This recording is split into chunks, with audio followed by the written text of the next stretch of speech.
"Where is it, you little thief?" Davies hissed, face purple. Not asking, accusing. Clara Ara's blood turned to ice. Finch's black card, gone. But Davies, greasy and small, he wouldn't understand.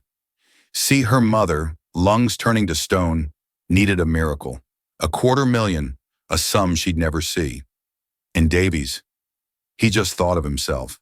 Her secret? That card wasn't buying her a fancy life. It was buying her mother one. They had no idea how her quiet kindness would change everything. Now a knock. A man in a suit. Mr. Finch would like a word. He expected greed theft or perhaps a panicked phone call. What he got was a multi-million-dollar transaction that didn't just defy his expectations. It shattered his entire perception of humanity and set in motion a chain of events that would change countless lives, starting with his own. The Gilded Spoon wasn't the kind of place Alistair Finch typically frequented. It was respectable, certainly clean with crisp white tablecloths and the low, pleasant hum of civilized conversation. But it lacked the ostentatious flair of the establishments he usually conducted business in. There were no Michelin stars here, no celebrity chefs screaming in the kitchen. It was, in a word, ordinary, and that was precisely why he was there. Dressed in a worn tweed jacket and a simple unbranded polo shirt, Alistair looked less like the titan of industry who helmed Finch Industries and more like a retired history professor enjoying a solitary lunch. He watched the staff with a predator's stillness. His gaze, usually sharp enough to make corporate raiders sweat, was softened, observational. He wasn't here for the steak frights, which were surprisingly decent. He was here to hunt, not for a company to acquire or a rival to dismantle, but for something far rarer, a person of unimpeachable character, his philanthropic arm. The Finch Foundation was a behemoth with a $10 billion endowment. Its mission was to enact real tangible change in healthcare and education, but its last CEO, a charismatic man with a dazzling resume, had been quietly siphoning funds into offshore accounts for years. The betrayal had cost the foundation millions and more. Importantly, it had cost Alistair a piece of his faith in humanity. He'd vowed the next leader would be different. They wouldn't be found on LinkedIn or through a high-priced headhunter. They would be found here in the real world, tested by a trial of his own design. His waitress for the day was a young woman named Clara Ara Evans. He'd learned her name by watching her name tag as she moved with an economy of motion that spoke of long, grueling shifts. There were faint lavender-hued shadows under her eyes, but her smile was genuine when she took his order, and she treated the elderly couple at the adjacent table with a gentle patience that caught his attention. She wasn't just going through the motions. There was a core of decency to her. But decency was easy when the stakes were low. Alistair dealt in a world where the stakes were astronomical. "Will there be anything else for you, sir?" Clara Ara asked, her voice soft but clear. "Just the check." "Thank you," Alistair replied, offering a polite, forgettable smile. She returned a moment later, placing the small leather billfold on the table. "Thank you for dining with us. Please take your time." Alistair watched her walk away. He noted the slight wear on the soles of her sensible black shoes. He saw the flicker of exhaustion in her posture before she straightened it, readying herself for the next table. He pulled out the weapon for his little social experiment, the American Express Centurion card. Forged from anodized titanium, its weight was substantial, its presence commanding. Known colloquially as the Black Card, it was an icon of unimaginable wealth, a key that could unlock almost any door. It had no preset spending limit. He tucked the card into the billfold, leaving a generous tip in cash beside it. He slid the cash under the saucer of his empty espresso cup. Then, with a final lingering look at Clara Ara, as she took an order from a demanding family across the room, he stood up, put on his jacket, and walked out of the Gilded Spoon, intentionally leaving the billfold and the black card behind. He got into the back of a discreet black sedan parked a block away, where his longtime head of security and confidant, Arthur Vance, was waiting. "Sir, how was lunch?" Arthur asked, his eyes meeting Alistair's in the rearview mirror. "The steak was adequate," Alistair said, his gaze fixed on the restaurant's entrance.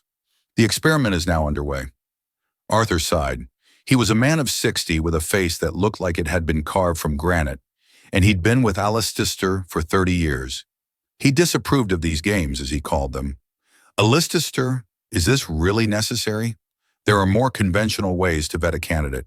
Conventional methods gave me Mark Renshaw, who stole $12 million intended for children's hospitals. Alistair countered, his voice turning to ice. Conventional methods are for conventional problems.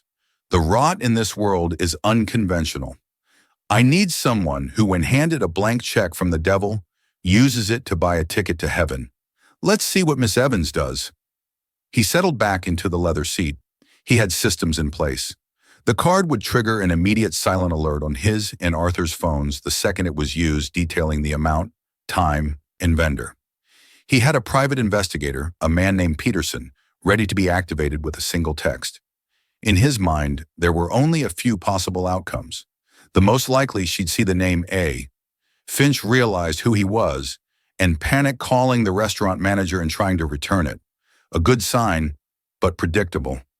The second, more cynical possibility, she'd see the card, understand its power, and make a small, untraceable purchase, gas, groceries, testing the waters. Or perhaps she'd go big, a shopping spree at Chanel, or a down payment on a car. That would be an instant disqualification. The one thing he didn't account for was the possibility that Clara Ara Evans would do something so audacious, so profoundly unexpected, that it would not only make him question his test, but the very nature of the world he thought he knew so well. He settled in to wait. The trap was set. Now he would see if he had caught a thief or a saint. The lunch rush at the Gilded Spoon was a frantic, chaotic ballet. Clara Ara moved through it like a seasoned performer, juggling plates, refilling drinks, and forcing smiles for customers who saw her as little more than a pair of hands. Her mind, however, was miles away in the sterile beige room of St. Jude's Community Hospital, where her mother, Elena, was fighting a battle against a rare and aggressive form of pulmonary fibrosis. The disease was slowly turning her mother's lungs to stone, and the only experimental treatment that showed any promise was not covered by their threadbare insurance. The cost was a soul-crushing $250,000. Clara Ara's meager salary and tips barely covered the rent on their tiny apartment and the mounting co-pays for basic care. Every smile she gave, every enjoy your meal, was a performance masking a scream of desperation. When the rush finally subsided, she began clearing tables, her body aching with a familiar fatigue. She reached the corner table where the quiet man in the tweed jacket had been sitting. She collected his plates and saw the cash tip, $50 on a $40 meal. A pang of gratitude warmed her. That $50 was another small drop in an ocean of debt, but it was something. Then her fingers brushed against the leather billfold. She frowned. He'd forgotten his wallet. She picked it up, its weight surprisingly heavy. A flicker of annoyance went through her. Now she'd have to hand it to her manager, Mr. Davies, who would undoubtedly make a passive-aggressive comment about her attentiveness. She opened it, hoping to find a business card or a phone number to contact the owner directly. And then she saw it, the American Express Centurion card. It wasn't just a piece of plastic. It was an artifact from another universe. Black, sleek, and minimalist, with the name of Finch embossed in silver. Clara Ara had seen pictures of these cards in magazines. They were invitation on, reserved for the global elite. The stories about them were legendary. Card holders had supposedly bought sports cars, chartered private jets, and even once purchased a racehorse with a single swipe. Her heart began to pound a frantic drum against her ribs. She snapped the wallet shut, her eyes darting around the now empty dining room. This changed everything. This wasn't just some forgotten Visa card. This belonged to someone immensely powerful. The name A. Finch rang a distant bell, but she couldn't place it. She quickly walked towards the manager's office, her duty clear. But as she walked, a dark, insidious thought crept into her mind unbidden. A card with no limit. What did that even mean? Could it really buy anything? Could it buy an experimental treatment? Could it buy her mother more time? She shook her head, horrified at the direction of her thoughts. Stealing was not in her nature. Her parents had raised her with a rigid sense of right and wrong. She was about to knock on the manager's door when it swung open. Mr. Davis stood there, a man whose SM greasy as the kitchen's fryer. He was short with a comb-over that did little to hide his baldness, and he peered at the world through small, suspicious eyes. "What is it, Evans?" he snapped, already annoyed. "Sir, a customer left his wallet." "Table 7. She held it out. Davies snatched it from her hand. He opened it, and his eyes widened comically as he saw the black card. A low whistle escaped his lips. A Finch and Amex Black.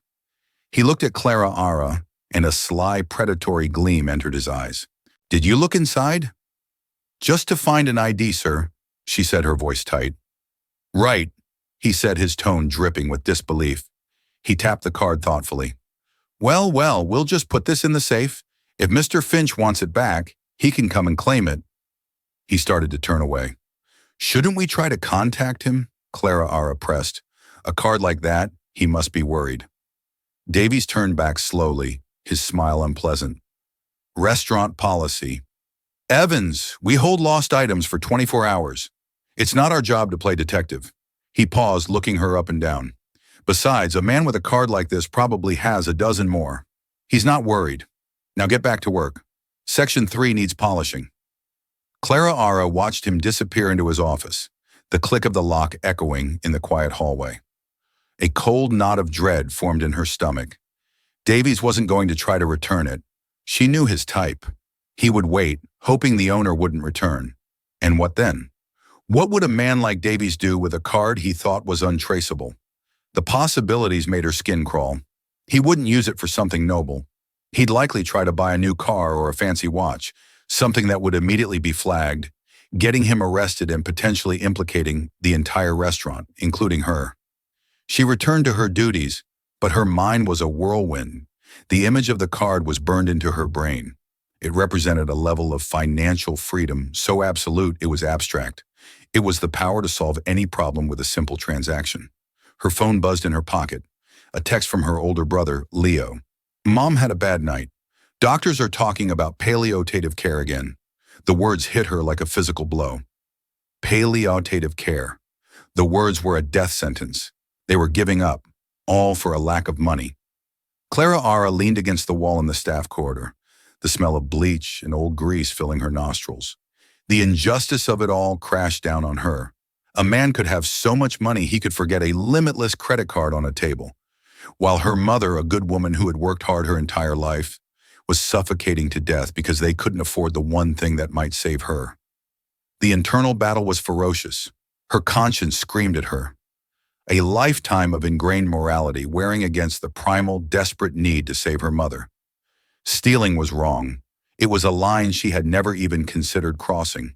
But was it stealing to use the resources of a man who wouldn't even notice they were gone to save a life? Was it a sin to rebalance the scales just for a moment? Later that evening, as she was clocking out an idea, began to form a plan so terrifying and audacious that it made her feel light-aided. It wasn't about stealing for herself. It wasn't about a shopping spree. It was about something bigger. She thought about Mr. Davies and the card sitting in his office safe. She knew he stayed late on Tuesdays to do inventory, often leaving his office unlocked while he was in the storeroom. The seed of the idea was planted. It was wrong. It was illegal. It could land her in prison. But as she walked out into the cold night air, the image of her mother gasping for breath filled her mind, and she knew she couldn't just do nothing. The weight of temptation was crushing, but the weight of her mother's fading life was heavier still. The next 2 days were a blur of torment for Clara Ara. At the restaurant, she was a ghost performing her duties with mechanical precision while her mind raced. Every time she walked past Mr. Davies' office, she felt a jolt of anxiety.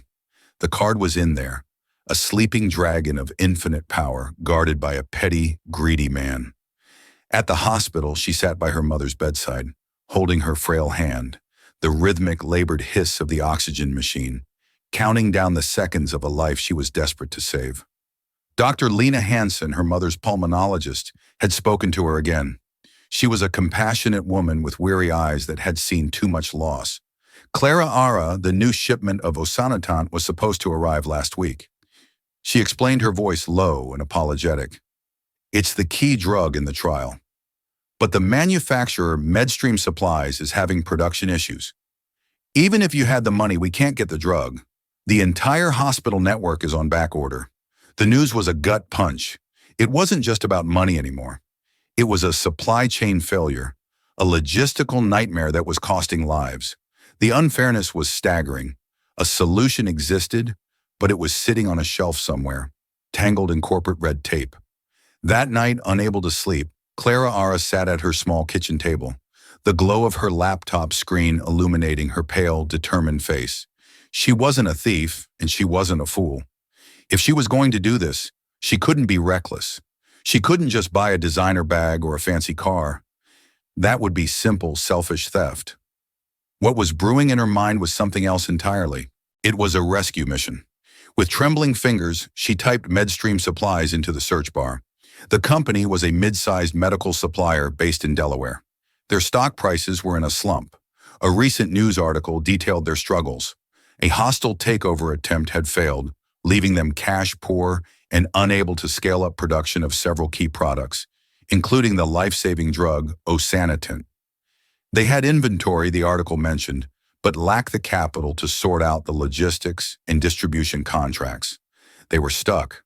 An idea what and brilliance sparked in the darkness of her despair. What if she didn't just buy one dose of the drug? What if she didn't just solve her problem? The card belonged to a Finch. She had finally Googled the name. Alistair Finch. The reclusive, genius billionaire behind Finch Industries. A man whose net worth was estimated to be north of $50 billion. To him, a few million was a rounding error. He wouldn't even feel it. Her plan began to solidify, moving from a desperate fantasy to a concrete sequence of actions. It was terrifyingly simple and breathtakingly complex. She wouldn't just use the card to pay for her mother's treatment. She would use the card to solve the very problem that was preventing the treatment. She would buy the entire available stock of Ozanet from Medstream Supplies, all of it, and she wouldn't have it shipped to her. She would have it delivered directly to St. Jude's Community Hospital and a dozen other hospitals in the network as an anonymous donation. It was an act of larceny on a grand scale, but its purpose was purely philanthropic. It was a Robin Hood fantasy brought to life by a desperate waitress with a billionaire's forgotten credit card. She would be stealing, yes, but she would be stealing to save lives. Dozens of them, maybe hundreds. Could an act be truly evil if its consequences were so profoundly good? She spent hours researching. She found Medstream's public financials, their inventory reports, and the direct contact information for their head of sales, a man named George Peterson. She calculated the approximate cost. It would be in the millions. The sheer audacity of it made her dizzy, but it also filled her with a strange, exhilarating sense of purpose. The final piece of the puzzle was getting the card. She knew Davies's routine. On Thursday nights, he took his dinner break at exactly 8:15 p.m. in the back alley, smoking a cheap cigar and talking loudly on his phone. He always left his office unlocked for those 10 minutes. The next evening, Thursday, felt like the longest day of her life. Every minute stretched into an eternity.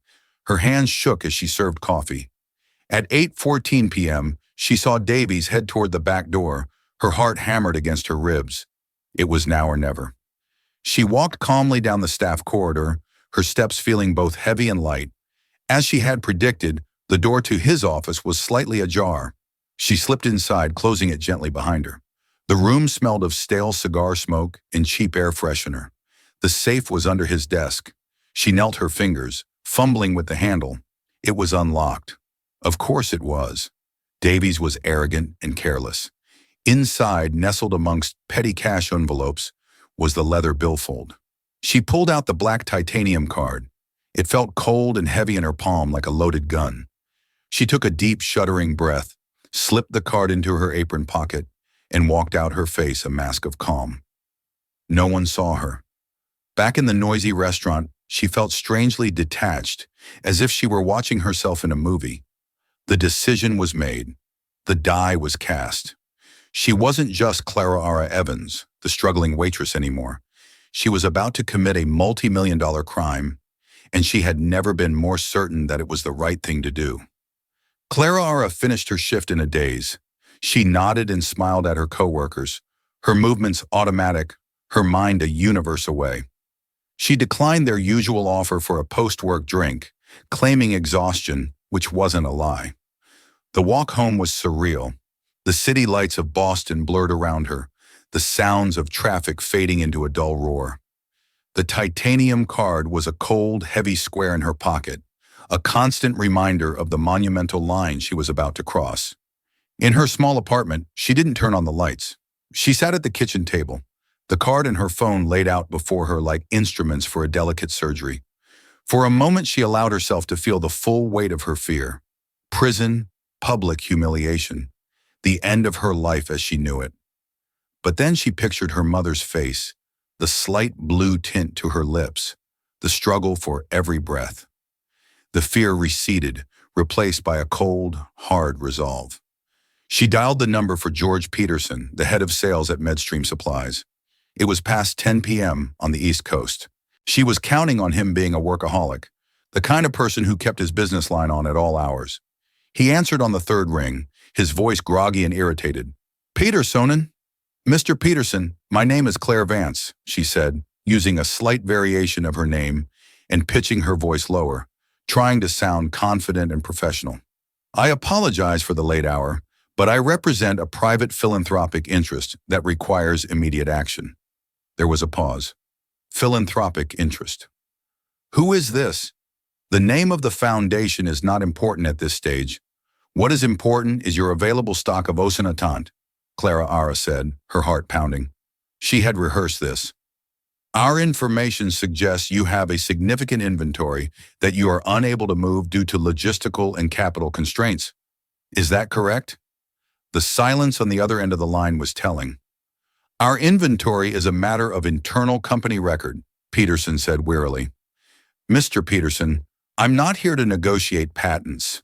I'm here to buy your entire current stock, all of it. Tonight we will pay a 10% premium over your standard wholesale price contingent on one condition. You begin overnight priority freight shipment of the entire inventory, distributed proportionally to a list of hospitals I'm about to provide, with the first shipments leaving your warehouse within 3 hours." Peterson laughed a short, incredulous bark. "Lady, do you have any idea what you're talking about? We're talking about a shipment valued at over $3 million. We don't just ship it based on a phone call." This was the moment of truth. Clara Ara took a breath. "I understand your hesitation, so let's handle the payment right now. Do you have a secure terminal in front of you?" "This is insane," he muttered, but she could hear the clacking of a keyboard. The greed was starting to outweigh the suspicion. A multi-million-dollar sale in a single night would save his quarterly numbers and make him a hero. "Okay, I'm at a payment portal, but this won't work. A transaction this large will be declined. Just try it," Clara Ara said softly. She read the numbers from the Centurion card, her voice steady despite the trembling of her hands. She gave the name A. Finch and the expiration date. She even created a plausible billing address on the spot one for a corporate suite in a downtown tower she'd passed earlier. "Okay, it's in," Peterson said, his voice laced with skepticism. "I'm telling you, this is going to get red flagged in about 5 seconds. The amount is $3,775,000. Running it now." Clara Ara held her breath. The silence stretched for an eternity. She could hear the hum of her refrigerator, the distant wail of a siren. Then Peterson's voice came back no longer groggy or skeptical, but filled with pure, unadulterated shock. "My God, approved. The transaction is approved." Miles away in the penthouse of the Finch Tower, 2 phones buzzed simultaneously, cutting through the quiet of Alistair's study. Alistair and Arthur both looked down at their screens. The alert was stark, displayed in a secure encrypted app. Vendor Medstream Supplies, LLC, amount $475,000. Time 221:17 ES, status approved. Alistair stared at the screen, his mind refusing to process the information. $3.5 million. Not at Gucci. Not at a Ferrari dealership. Not at a high-end jeweler at a medical supply company in Delaware. Arthur broke the stunned silence. "Sir, what is Medstream Supplies?" Alistair was already typing furiously on his tablet, his face a mask of intense concentration. "They're a mid-tier pharmaceutical distributor. They've been in financial trouble for months. Why? Why in God's name would a waitress from the Gilded Spoon make a multi-million-dollar saw purchase from them? His first thought was that the card had been stolen from her and was being used by a professional criminal syndicate. But that didn't make sense. A professional would have liquidated it through untraceable assets like gold or crypto, not a direct purchase from a legitimate company. This was specific. It was targeted. "Cancel the card," Arthur said, his voice urgent. "We have to shut it down." "No," Alistair said, holding up a hand. The hunt had suddenly become infinitely more interesting. This wasn't the petty theft he had anticipated. This was something else entirely. It was a move so bizarre, so completely outside the realm of his predictions, that it had his full undivided attention. "Don't cancel anything. I want to know where this is going." "Peterson," he barked, not looking up from his screen. "Sir, my private investigator, get him on the line. I want him to find out who just received a very large, unexpected order from Medstream Supplies. And I want to know everything there is to know about Clara Evans, her family, her friends, her finances, her mother's dog's name, if she has one. Everything. I want the information on my desk by morning." Alistair leaned back in his chair, a slow, perplexed smile spreading across his face for the first time in years. The game had changed. The waitress hadn't just taken the bait. She had stolen the entire fishing boat and was sailing it to parts unknown. And for the life of him, he couldn't wait to find out why. The first shipment from Medstream arrived at St. Jude's Community Hospital at 4:52 a.m. It wasn't a small box delivered by a courier. It was a refrigerated semi-truck that backed up to the loading dock with a loud hiss of its air brakes. The night shift logistics manager, a weary man named Frank, looked at the manifest with disbelief. It detailed a massive quantity of ozonitant, enough to treat every patient in their network for 6 months, with a note that read, "Paid in full, anonymous donation." Frank made a phone call that started a chain reaction up the hospital's command structure. By 6 a.m., Dr. Lena Hansen was standing in the hospital's pharmacy, staring at pallets of the drug she thought was months away from being available. It felt like a miracle. "Where did this come from?" she asked the hospital administrator, her voice filled with awe. "We don't know," he replied, equally stunned. "The paperwork just says it's an anonymous donation. The payment was processed through the supplier directly. It's all legitimate, Lotto. This is a game changer for all our patients." Dr. Hansen immediately thought of Elena Evans. She rushed to her floor, her heart soaring with a hope she hadn't felt in weeks. She found Clara asleep in the uncomfortable visitor's chair next to her mother's bed. Clara had come straight from her errand, too wired and terrified to go home. "Clara," Dr. Hansen said, gently touching her shoulder. Clara jolted awake, her eyes wide with panic. "Is she okay? Did something happen?" "She's stable," Dr. Hansen said, a huge smile breaking across her face. "Clara, I don't know how or why, but we've had a miracle. A massive anonymous donation of Ozonet arrived this morning. We have enough. We can start your mother on the full treatment protocol today." The relief that washed over Clara was so total and overwhelming that she began to sob, burying her face in her hands. They were tears of joy, of terror, of absolution. It had worked. She had actually done it. She had pulled a star from the sky. Meanwhile, at the Gilded Spoon, a different kind of storm was brewing. Mr. Davies had discovered the billfold was missing from his unlocked safe that morning. He flew into a rage, immediately suspecting Clara. He had seen the way she looked at the card. He tore through the staff room, searched her locker, and when he found nothing, he called her phone, leaving a string of furious, threatening voicemails.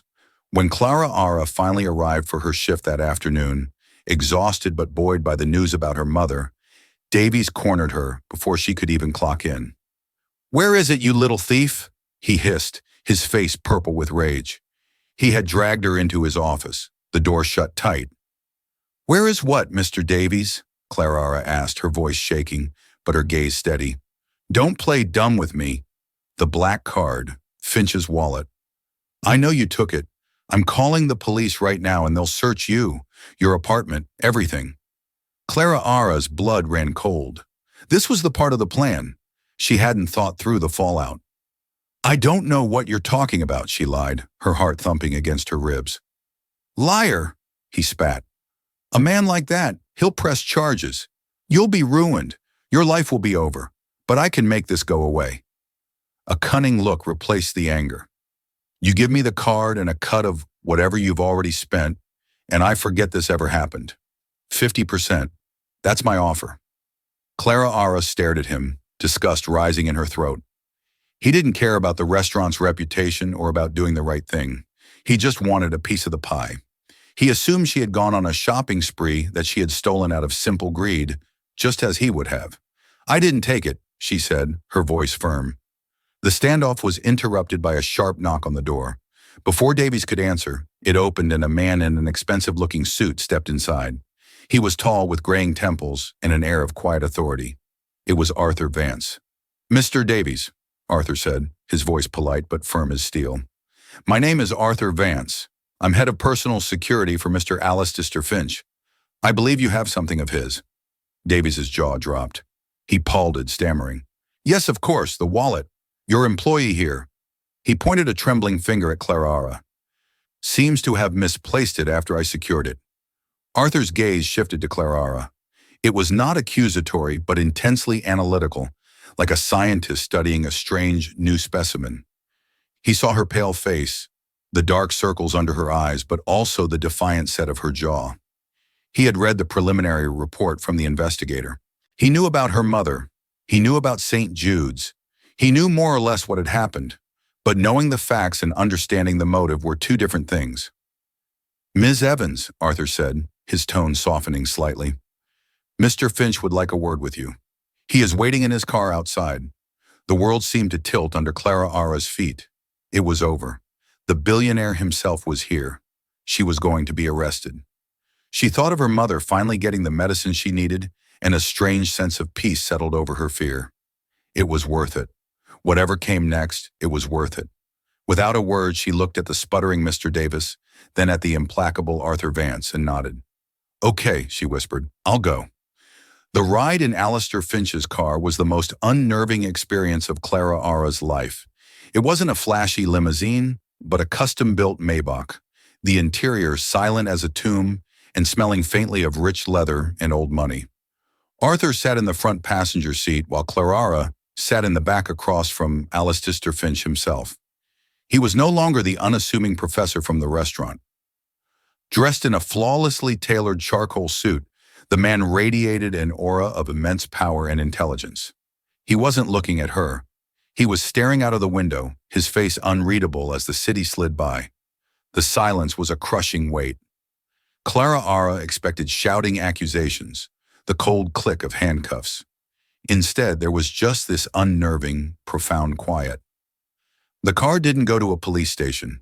It pulled into the private underground garage of the towering glass and steel skyscraper that bore his name, Finch Tower. They were led to a private elevator that rocketed them upwards without a sound.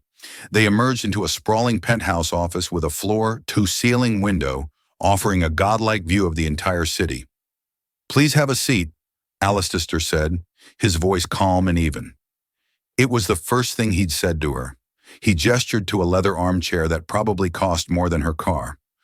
Arthur remained standing by the door, a silent sentinel. Clara Ara sat perching on the edge of the seat, her hands clasped tightly in her lap. Alistair sat behind a massive mahogany desk. He didn't speak for a long moment, simply observing her, his sharp eyes taking in every detail. Finally, he slid a single piece of paper across the polished surface of the desk. It was a print out of the transaction receipt from Medstream Supplies. 3,475,000 holes on stalls. "I conduct experiments," Alistair began, his voice a low murmur. "I like to understand what motivates people. Greed, fear, ambition. They are the engines of our world. So I leave a temptation, a key to a kingdom on a table, and I wait to see what kind of person picks it up." He leaned forward, his eyes locking onto hers. "I confess, Miss Evans, you have broken my experiment. I anticipated larceny, not large-scale clandestine philanthropy. You stole my credit card and used it to anonymously donate several million worth of a rare cancer drug to a network of underfunded hospitals. My investigator's report," he tapped a thick file on his desk, "tells me the what. It tells me about your mother, Elelenina. It tells me about her diagnosis. It even tells me that the first dose of her new treatment was administered this morning. What it doesn't tell me is why. Why this? Why not pay off your mortgage? Why not disappear to a country with no extradition treaty? Why buy medicine for hundreds of strangers? The question hung in the air. Clara Ara had expected to be defending an act of theft. She hadn't expected to be defending an act of charity. She took a shaky breath and found her voice, because it wasn't just about my mother. She said her words quiet but firm. When I found out the drug was available, but the hospital couldn't get it because of a supply problem. It wasn't fair. It's not fair that someone's life depends on a company's stock price or a logistical failure. My mother is one person, but what about all the others? The ones who don't have a daughter desperate enough to do what I did. She looked him straight in the eye, the fear finally giving way to conviction. You have more money than you could ever spend. You wouldn't miss it. But for those people, it's the difference between life and death. I didn't see your card as a key to a kingdom for myself. I saw it as a tool that was being wasted, a powerful tool sitting in a rich man's wallet when it could be out in the world doing some good. So I used it. It was wrong. I know it was wrong, but I can live with being a thief. I couldn't live with myself if my mother and all those other people died when I had the power to stop it. Alistair leaned back in his chair, his expression unreadable. He was silent for what felt like an hour. He had spent his life surrounded by people who told him what he wanted to hear, people who schemed and plotted for a fraction of his wealth. He built firewalls of cynicism around himself to protect from the endless onslaught of greed. And this young woman, with her worn-out shoes and fierce, honest eyes, had just blasted a hole right through them. She hadn't just passed his test of integrity, she had rejected the test itself.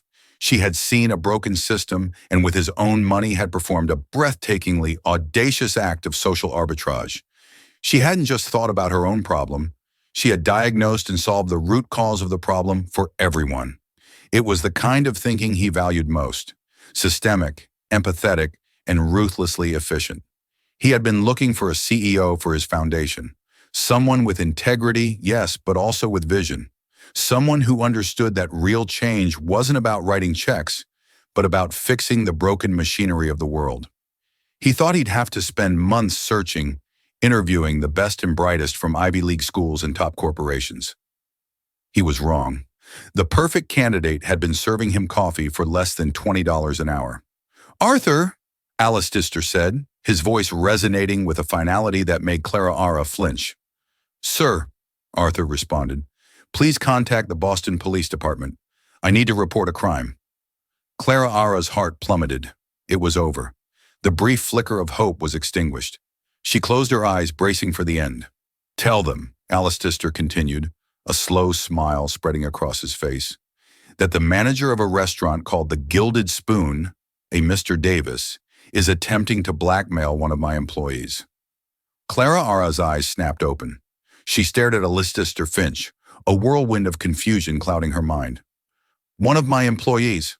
The words didn't compute. Alistair saw the shock on her face. He gestured towards the phone on his desk where Arthur was now speaking in low official tones. "Mr. Davies made a critical error in judgment," Alistair explained coolly. "He assumed you acted out of the same grubby self-interest that governs his own life. When he attempted to extort you, he crossed a line. I can forgive an act of grand-scale life-saving larceny. I can't, however, tolerate a man who preys on those he perceives to be weaker than himself." The pieces began to click into place for Clara, but the resulting picture was still too surreal to believe. I don't understand. I stole from you.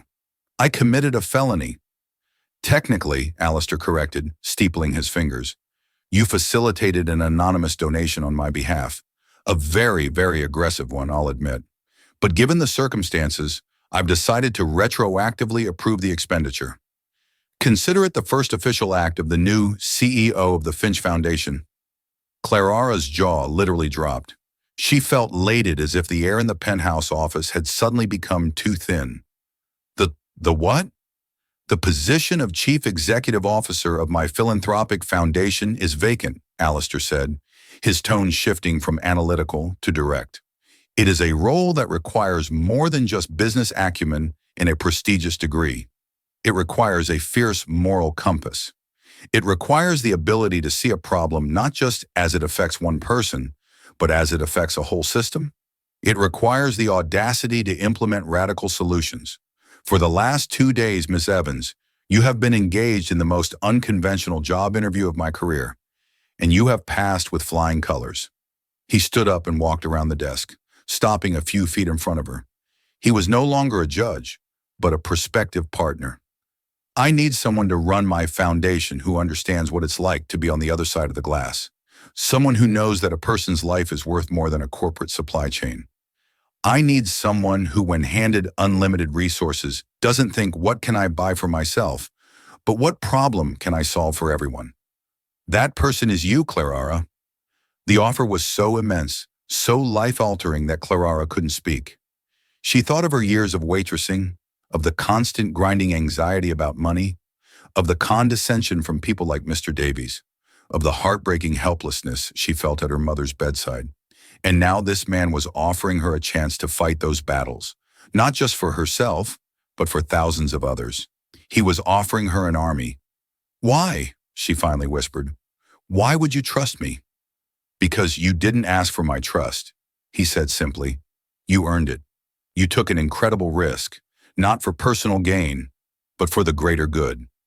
That is the rarest quality in the world. The salary for the position is $1 million a year plus full benefits. The foundation will, of course, be assuming all of your mother's medical expenses, ensuring she gets the absolute best care available for as long as she needs it. You will have a budget of billions at your disposal. Your first task, he added with a slight smile, will be to conduct a full audit of Medstream supplies. I have a feeling the Finch Foundation might be interested in acquiring them and fixing their production problems permanently.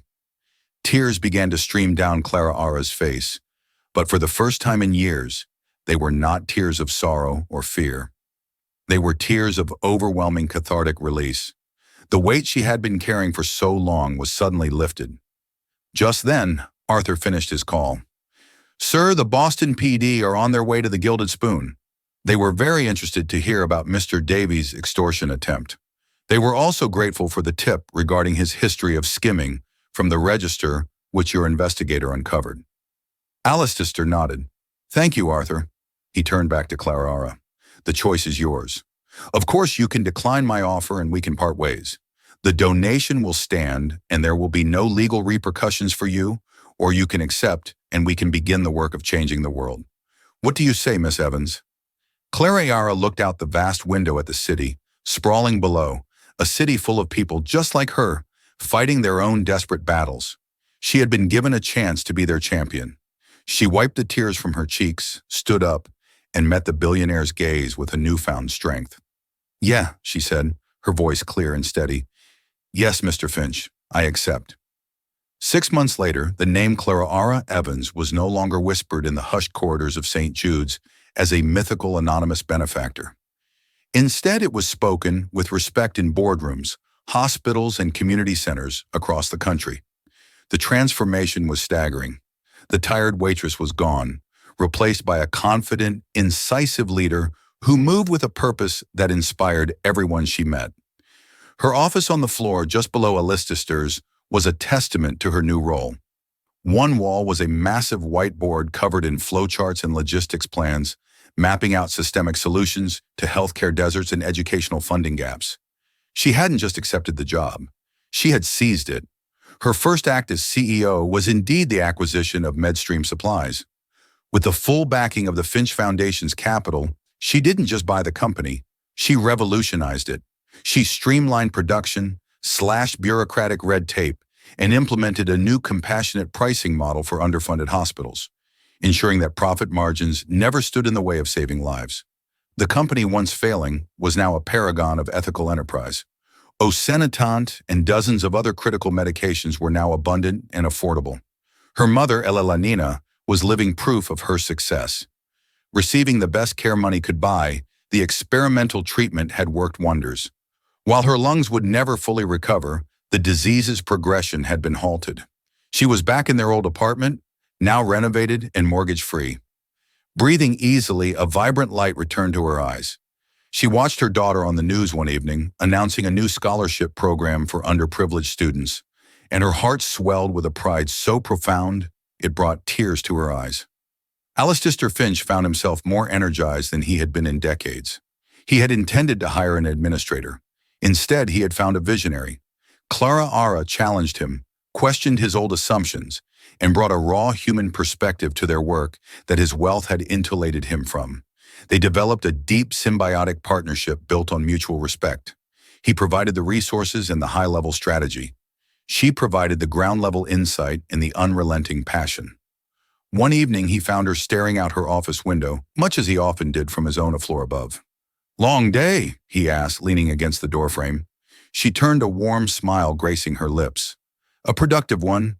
We just finalized the funding for a mobile medical clinic that will serve 3 rural counties in Appalachia, the kind of place where people have to drive 2 hours to see a doctor." "That's excellent work," he said, genuinely impressed. "It felt necessary," she replied, her gaze drifting back to the city lights.